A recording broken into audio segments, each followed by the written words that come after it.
इधर जब प्रभु श्री राम का अवतार हुआ है नगर अयोध्या में, बड़ी ही हंसी बड़ी ही खुशी, घर में बधाइयां बज रही हैं।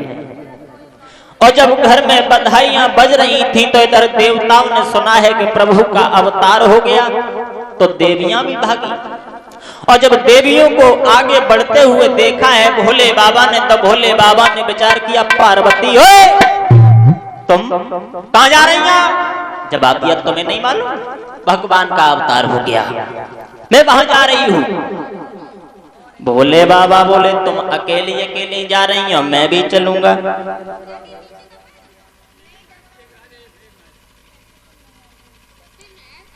तो देवी देवता भी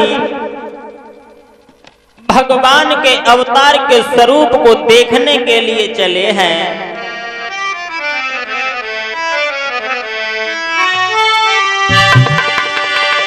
कि सज सज के सहज सकल सजनी,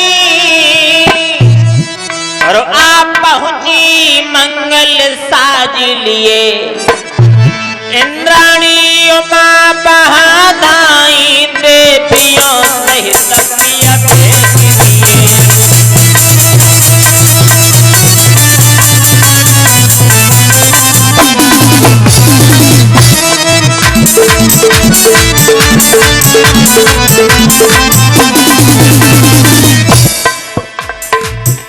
चले हैं देवी देवता। कूड़े कहाँ सुध भूल गए, पड़ गए नाथ के फेरे में। देवेंद्र शास्त्री तिलक रहो दासुर मंडल के घेरे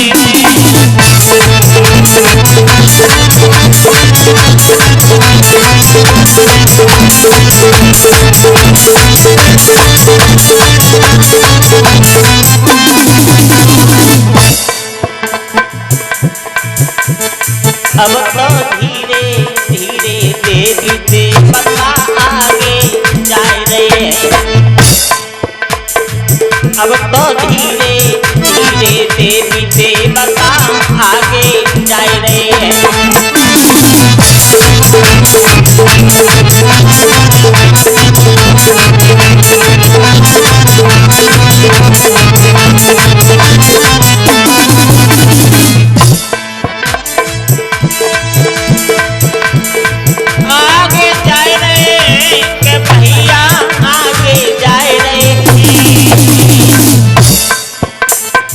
अब तो धीरे धीरे देवी देवता आगे जा रहे हैं।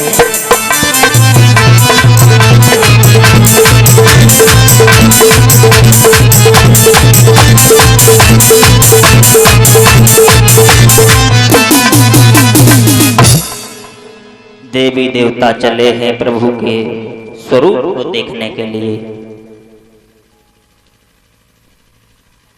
जहां पर प्रभु का अवतार हुआ। देवी देवता तो पहुंच गए। इधर जब चारों भाई धीरे धीरे थोड़े से सयाने हुए, तो प्रमाण तो ये मिलता है कि चारों भाइयों की छठे छठे दिन छठी भई, उसके बाद नामकरण संस्कार हुआ। लगत बैसाख 5 वाले दिन इस तरीका से प्रभु का अवतार हुआ। और अवतार होने के बाद में देवी देवताओं ने बड़ी ही खुशी मनाई। लेकिन अब अवतार तो हुआ, लेकिन अवतार हुआ क्यों, इसका क्या कारण था? भगवान का अवतार तो होता है, अवतार जब होता है जब कोई न कोई कारण आ जाता है। तो गोस्वामी तुलसीदास ने तो ये लिखा है कि अवतार क्यों हुआ। कि जब जब होए धर्म की हानि, बढ़े असुर अधम अभिमान।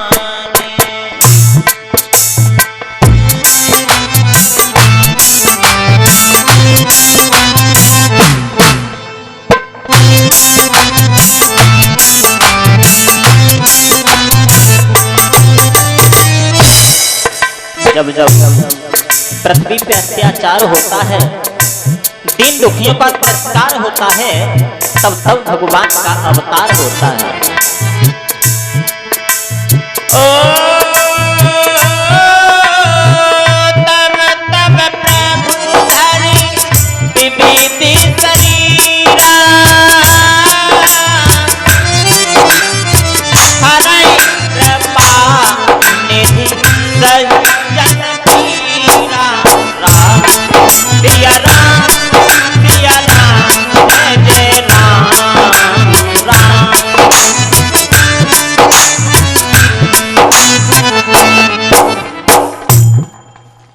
जब जब होए धर्म की हानि, जब जब धर्म की हानि होती है,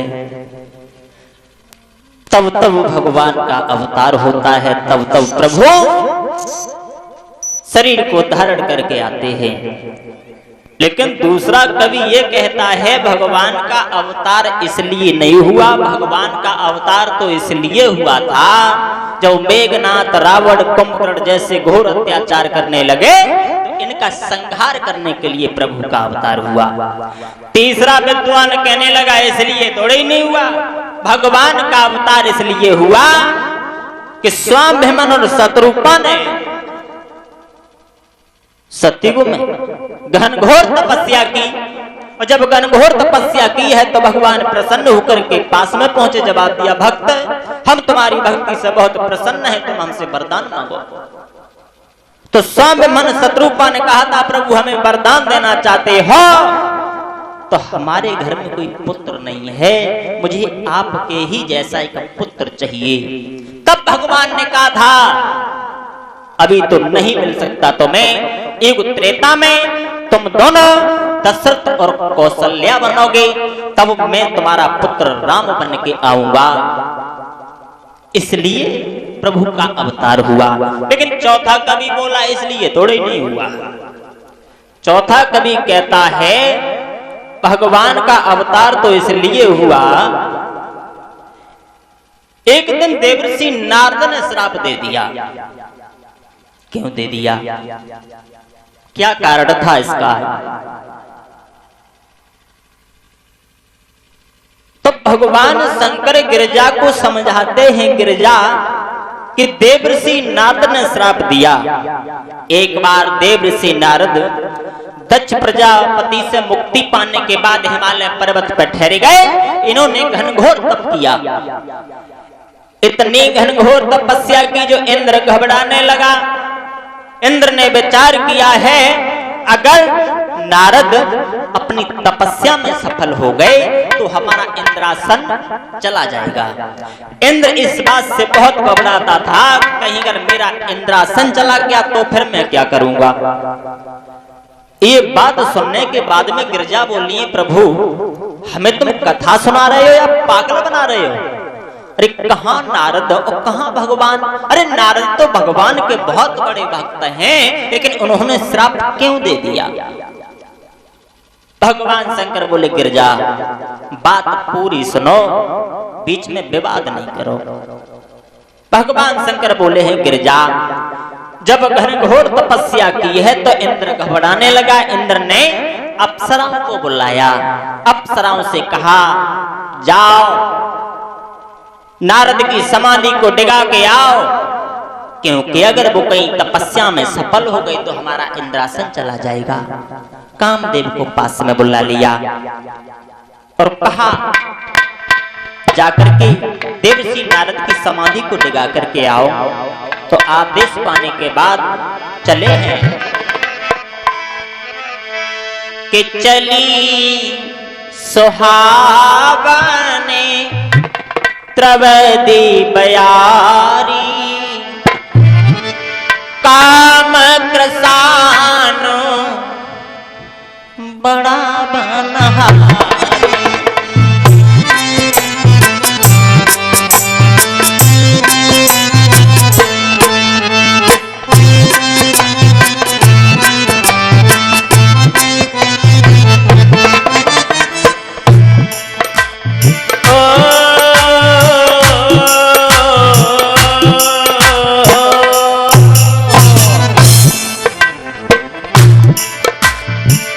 चली सुहावन द्रौपदी बयारी,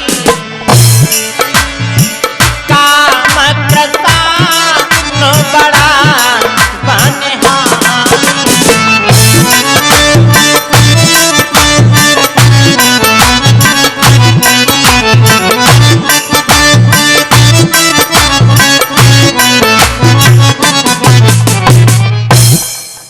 चली सुहावन द्रौपदी बयारी, ओ काम कृसान बड़ा बनहारी।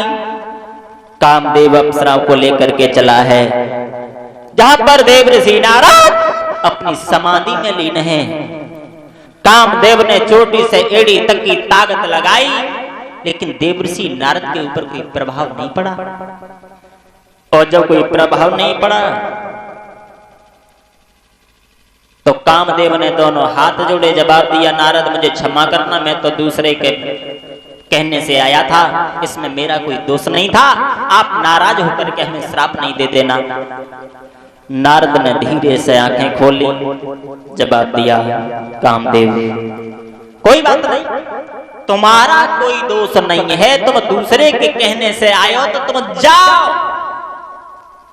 कामदेव लौट करके आया है, इंद्र को सारा हाल बताया है, प्रभु मैंने चोटी से एड़ी तक की ताकत लगाई, लेकिन नारद का मैंने कुछ बिगाड़ नहीं पाया, नारद की आंखें मैंने नहीं खुलवा पाई, मेरे कब्जा से बाहर है। इधर नारद ने विचार किया, बाजी बा, कामदेव को मैंने जीत लिया, अरे कामदेव ने हमारे ऊपर विजय नहीं पाई। घमंड होने लगा धीरे धीरे, धीरे धीरे जब घमंड हुआ है तो नारद ने विचार किया है, अब बाल ब्रह्मचारी बन के ऐसे नहीं रहेंगे, अब हम जाएंगे और जाकर के भोले बाबा के पास में कुछ चर्चाएं करेंगे। एक बात और बता दूं, जो अपने को बड़ा समझने लगते हैं तो वो बड़े नहीं होते बल्कि वो छोटे हो जाते हैं। क्यों? कारण ये है ना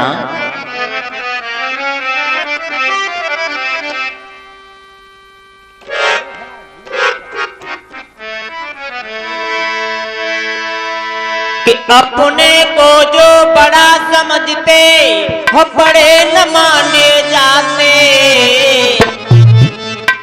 और लोग जिसको बतला दें बड़े वही कहलाते, और लोग जिसको बतला दें बड़े वही कहलाते।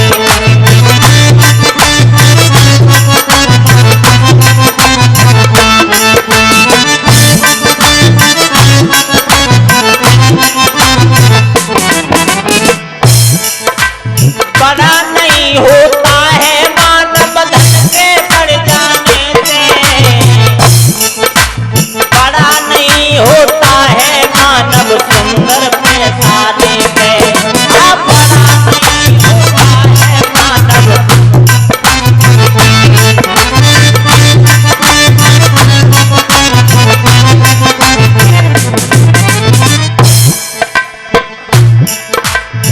पहले उनसे जाके पूछो जो पास तुम्हारे रहते,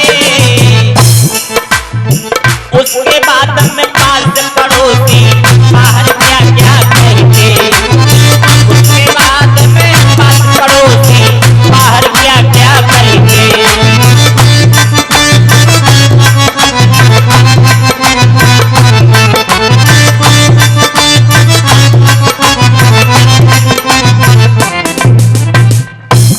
हर इंसान बड़ा नहीं होता।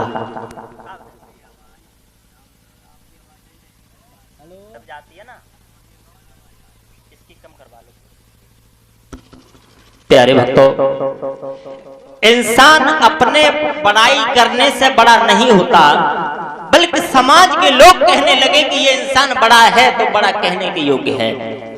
लेकिन नारद को तो अपने के ऊपर घमंड आ गया कि मैं कुछ हो गया हूं, और जिसने समझ लिया मैं, तो उसकी मैं रही नहीं, क्योंकि बोली भाषा में बहुत बड़ा अंतर होता है।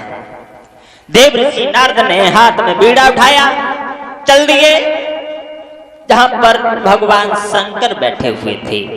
भगवान शंकर के पास में पहुंचे तो भगवान शंकर ने बुलाया, नारद, अरे कहां जा रहे हो तुम? नारद बोले, पागल हो क्या? अरे मैं कोई छोटा महात्मा हूं, हमारा नाम गली गली में बच्चे गुनगुनाते हैं, कहते हैं देवर्षि नारद।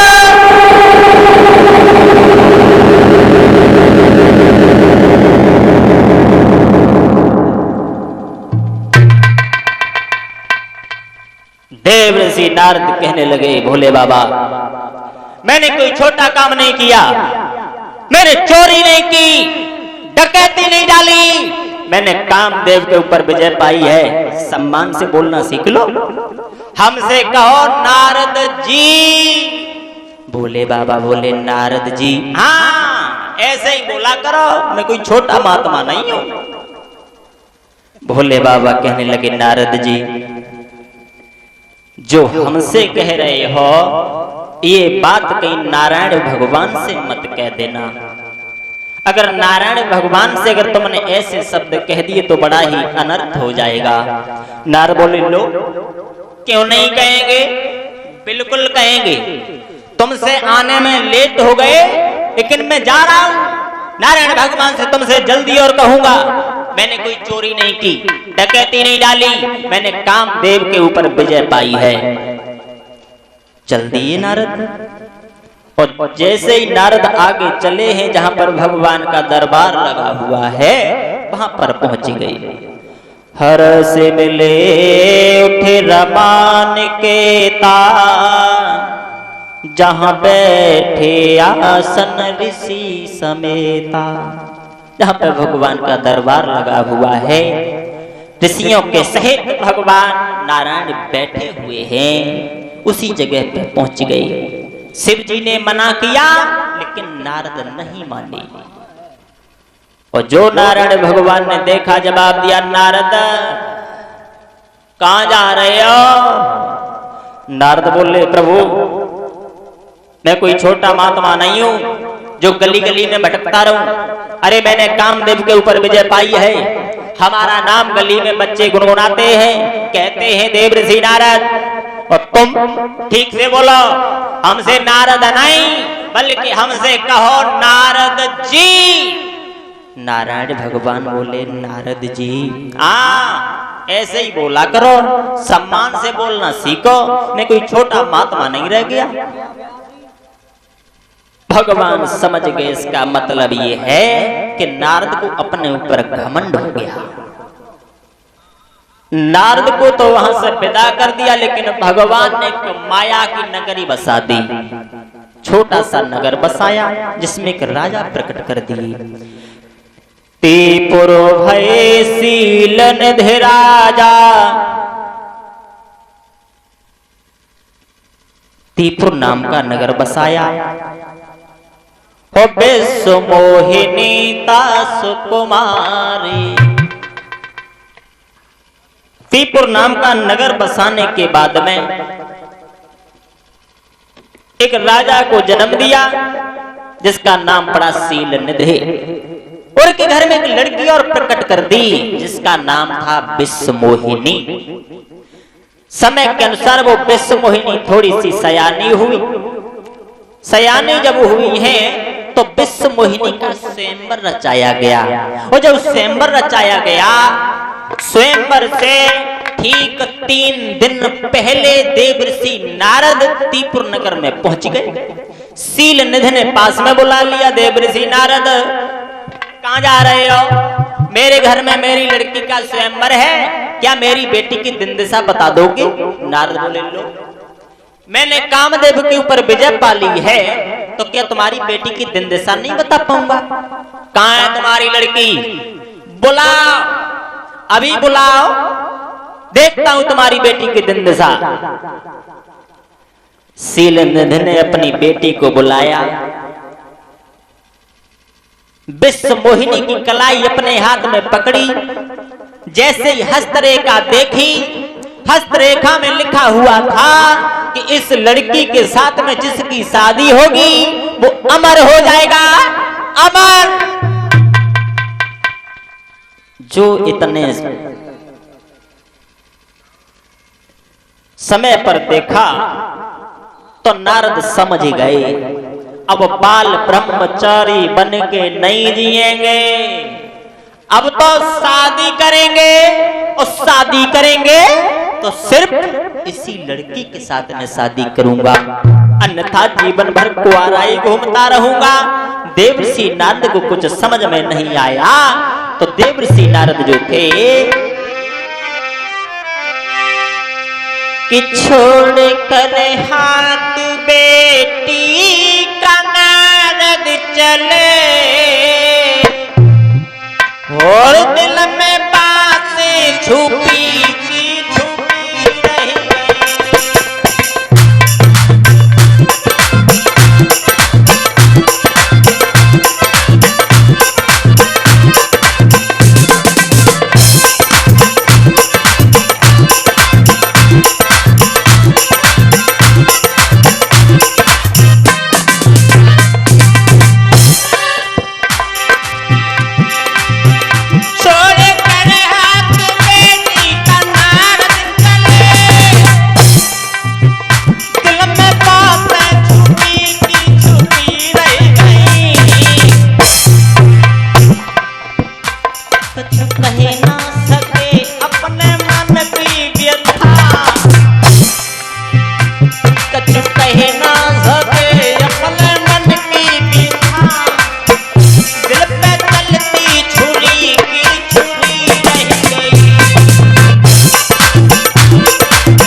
लड़की का हाथ छोड़ा, धीरे से निकले, आगे को पहुंचे, विचार कर रहे हैं ये लड़की के साथ में जिसकी शादी हो जाएगी वो अमर हो जाएगा, तो अब हम तो अमर होना चाहते हैं, अब हम बाल ब्रह्मचारी बन के नहीं रहेंगे, अब हम शादी करेंगे, और शादी करेंगे तो सिर्फ इसी लड़की के साथ में शादी करेंगे। सोच रहे हैं हम इतने सुंदर नहीं हैं जो विश्व मोहिनी मेरे गर्दन में जयमाला डाल दे, अब हम क्या करें, मेरे पास इतना समय भी नहीं है कि जो हम सुंदर बने जाएं। सिर्फ 3 दिन हैं, 3 नारद को न दिन में चैन न रात में चैन, देवर्षि नारद को हर दिन में पड़े न चैन, रात को नींद न आती है।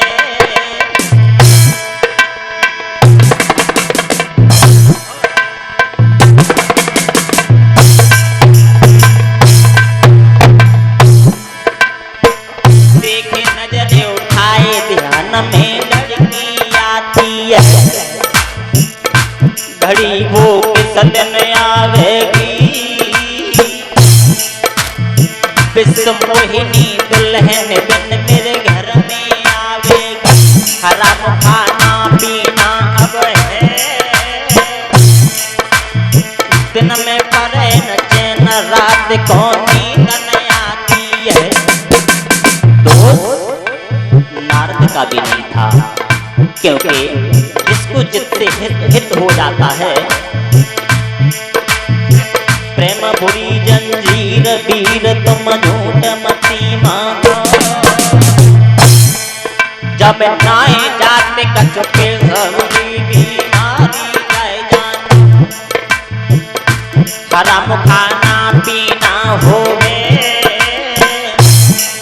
और दिन में पड़े न चैन रात को नींद न आए।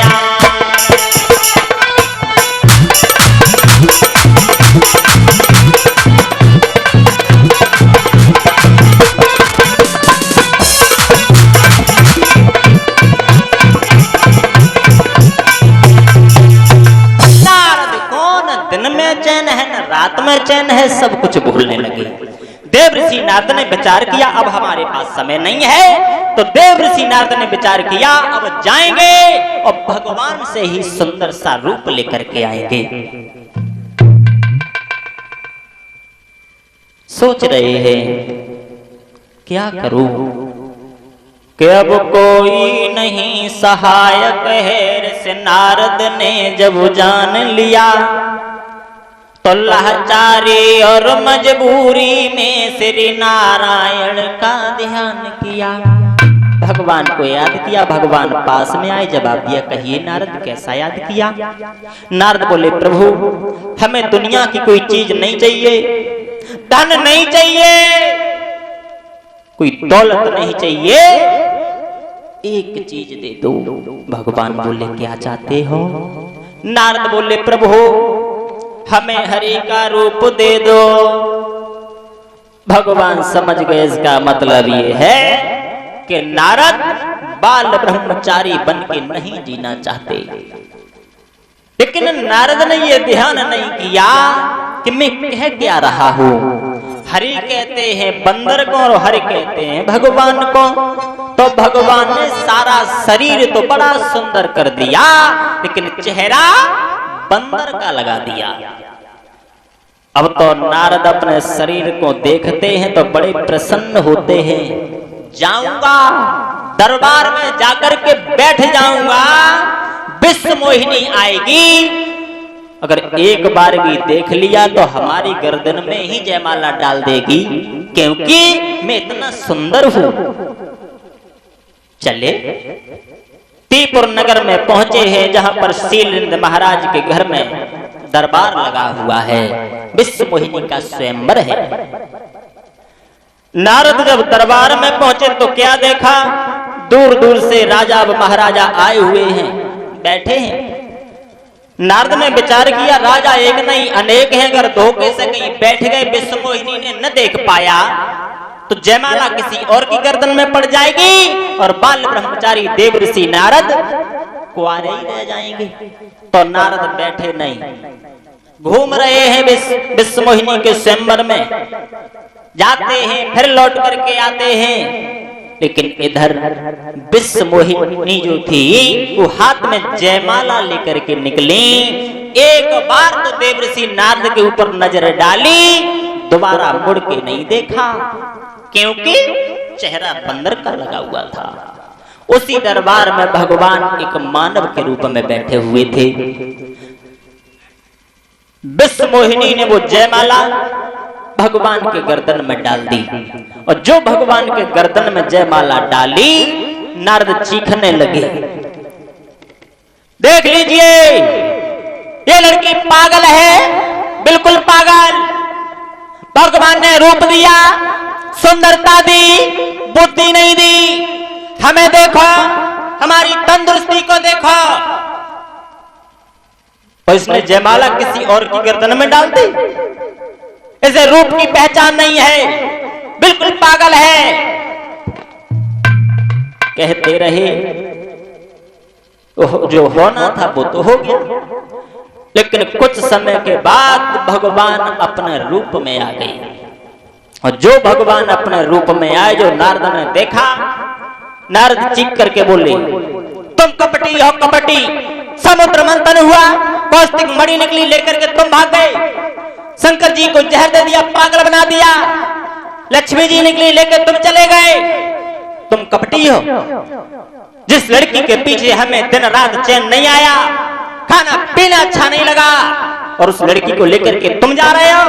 मेरा तुम्हें ये श्राप है, जिस लड़की को लेकर के तुम जा रहे हो, इसी लड़की के पीछे तुम बन बन में घूमोगे। वहीं पर शंकर जी के दो गढ़ घूम रहे थे, उन्होंने देखा, कहा नारद क्या तुमने अपना चेहरा देखा है? अरे कहीं पानी में झांक करके आओ, तुम्हारा चेहरा कैसा है।